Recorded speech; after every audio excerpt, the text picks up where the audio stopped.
बांग्लादेश में शेख हसीना के इस्तीफे और देश छोड़कर जाने की घटना ने भारत की टेंशन बढ़ा दी है। हसीना पिछले 15 साल से बांग्लादेश की सत्ता पर काबिज थी। उन्होंने हाल ही में अगले 5 साल के लिए नया कार्यकाल भी जीता था। इसके बावजूद देश भर में जारी हिंसक विरोध प्रदर्शनों ने उन्हें इस्तीफा देने पर मजबूर कर दिया। अब बांग्लादेश की सेना अंतरिम सरकार के गठन की जद्दोजहद में है। हसीना के इस्तीफे की घोषणा बांग्लादेश के सेना प्रमुख जनरल वकर उज जमान ने की। सेना प्रमुख ने ये भी बताया कि उन्होंने अंतरिम सरकार बनाने के लिए राजनीतिक दलों को आमंत्रित किया है।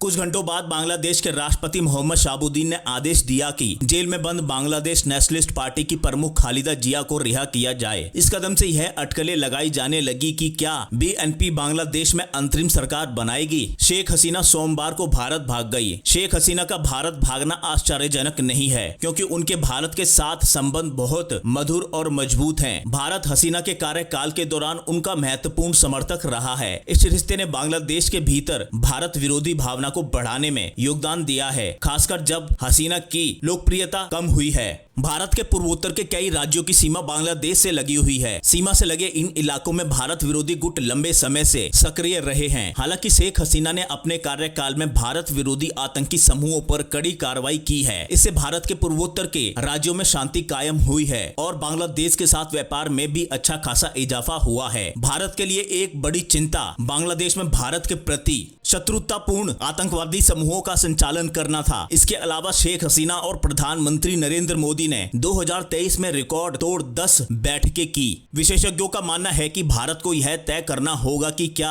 अपने तेजी से अलोकप्रिय सहयोगी का समर्थन करना जारी रखना है और जनता को अलग थलग करने और लंबे समय में बांग्लादेश के साथ संबंधों को नुकसान पहुंचाने का जोखिम उठाना है। हसीना के इस्तीफे ने अब इस मुद्दे को सुलझा दिया है। बांग्लादेश के बदलते राजनीतिक परिदृश्य के साथ भारत की सुरक्षा रणनीति को एक महत्वपूर्ण झटका लगा है। तनावपूर्ण संबंधों वाले पड़ोसी देशों पाकिस्तान और चीन से घिरे भारत को बांग्लादेश को सहयोगी के रूप में खोना एक बड़ा झटका है।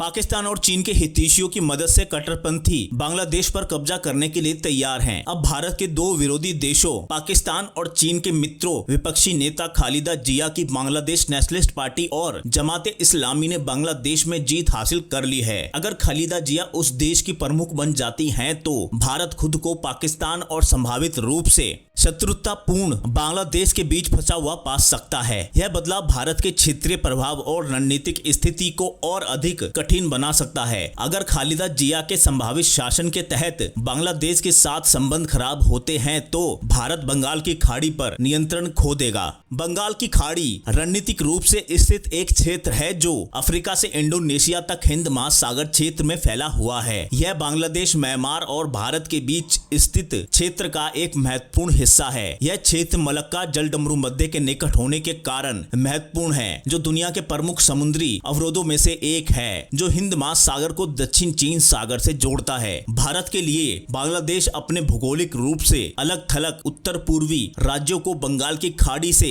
जोड़ने के लिए महत्वपूर्ण है। 5 भारतीय राज्य हैं जो बांग्लादेश के साथ अपनी सीमा साझा करते हैं: पश्चिम बंगाल, मिजोरम, मेघालय, त्रिपुरा और असम। शेख हसीना को हटाना बांग्लादेश अवामी लीग के बदले में पाकिस्तान समर्थक सरकार स्थापित करने की पाकिस्तान की दीर्घकालिक योजना का हिस्सा हो सकता है, जो भारत के साथ मित्रवत है। ऐसी रिपोर्ट है कि पाकिस्तान ने जमात और उसकी छात्र शाखा की गतिविधियों का समर्थन करके उन्हें उनकी रणनीति के बारे में जानकारी देकर और हसीना की सेना की कार्रवाई के दौरान सुरक्षा प्रदान करके उनकी मदद की हो सकती है। रिपोर्ट के अनुसार पाकिस्तान समर्थक बीएनपी के नेतृत्व वाली सरकार का समर्थन करने और अंतरराष्ट्रीय रिलायबिलिटी हासिल करने के लिए चुनाव कराना चाह सकता है। 2024 में मालदीव के नए राष्ट्रपति मोहम्मद मुइज़्ज़ू ने चीन के साथ संबंधों को मजबूत करने के लिए भारतीय सैनिकों को निष्कासित कर दिया। अफगानिस्तान तालिबान के हाथों में चला गया, जबकि श्रीलंका का भारत के साथ रुख अनिश्चित बना हुआ है, क्योंकि चीनी पोत डॉकिंग प्रतिबंध जल्द ही समाप्त होने वाला है। नेपाल भी चीन की ओर बढ़ रहा है। भूटान से भी बदलाव की फुसफुसाहटें निकल रही हैं। ऐसे में भारत के लिए पड़ोस से अच्छी खबर नहीं आ रही है। तो दोस्तों, इस खबर में इतना ही। जल्द मिलते हैं अगली खबर के साथ। जब तक के लिए जय हिंद, वंदे मातरम। अगर वीडियो पसंद आया हो तो वीडियो को लाइक, शेयर, कमेंट और चैनल को सब्सक्राइब जरूर करें।